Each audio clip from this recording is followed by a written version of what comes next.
Sur une vaste prairie baignée par le soleil du matin, l'herbe fraîche ondole sous la brise douce. La chaleur enveloppe chaque brindille et le parfum de l'herbe jeune flotte dans l'air. Tout au bord de la prairie, à la lisière de la forêt, 3 bœufs vivent ici depuis des années. Ils ne se séparent jamais, pas un instant. Chaque matin, ils se lèvent ensemble pour marcher vers les pâturages les plus riches. Ils partagent la meilleure herbe, repoussée par la brise du matin. Quand le soleil atteint son zénith et que la chaleur devient trop forte, ils vont ensemble chercher l'ombre fraîche des grands arbres. Ils se tiennent les uns contre les autres, écoutent le murmure du vent dans les feuilles et se reposent tranquillement. Aucun jour ne se passe sans leur compagnie mutuelle. Rien ne semble pouvoir rompre cette union solide qui résiste à toutes les saisons. Personne ne peut venir troubler leur bonheur tranquille, du moins pour l'instant. Personne ne remarque encore le regard affamé qui les observe depuis l'ombre profonde de la forêt, depuis des semaines. Ce regard affamé appartient au lion, souverain de la lisière de la forêt, toujours à la recherche de sa prochaine proie. Il a observé les 3 bœufs pendant des semaines et a déjà essayé 3 fois de lancer une attaque. Chaque fois, au premier rugissement, les bœufs se rangent immédiatement côte à côte, formant un front uni et impénétrable. Leurs cornes pointues sont toutes tournées vers lui, prêtes à frapper.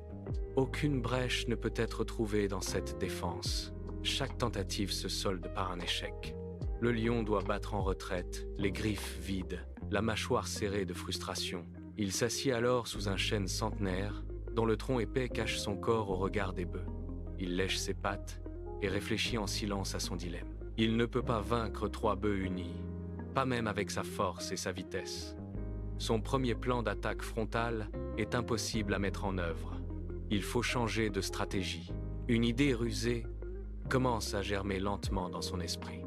S'il ne peut pas les vaincre tous ensemble, il n'a qu'à les séparer un par un. Le lendemain, le lion attend que les 2 autres bœufs s'éloignent pour chercher de l'herbe fraîche. Il s'approche lentement du bœuf noir, pas à pas, sans faire bruire une seule feuille. Il se glisse dans l'ombre d'un buisson et chuchote son mensonge directement à l'oreille du bœuf noir.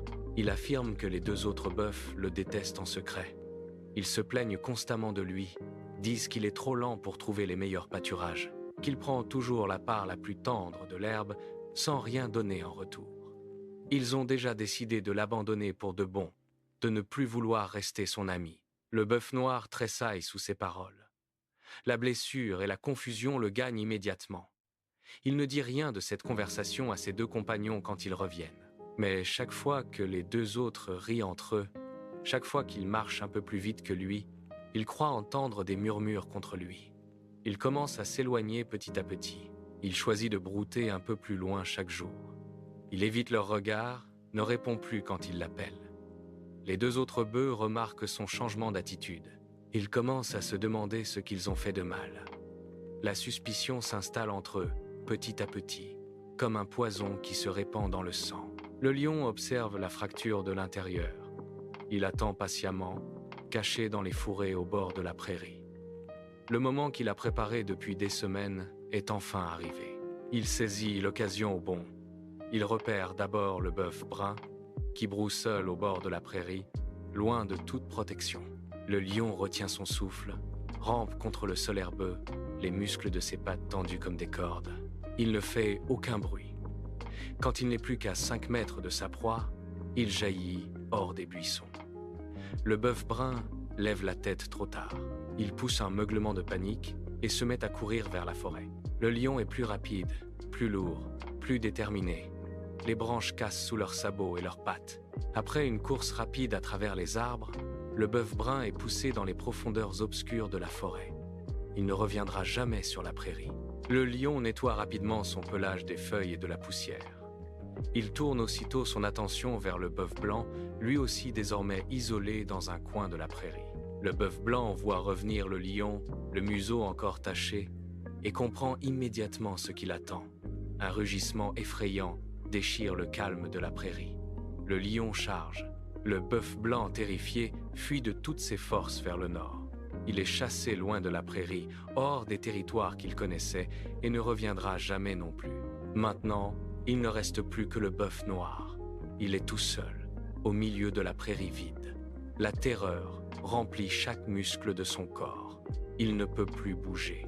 Il voit le lion avancer lentement vers lui, sûr de sa victoire prochaine. Le bœuf noir recule d'un pas, sabot contre l'herbe sèche.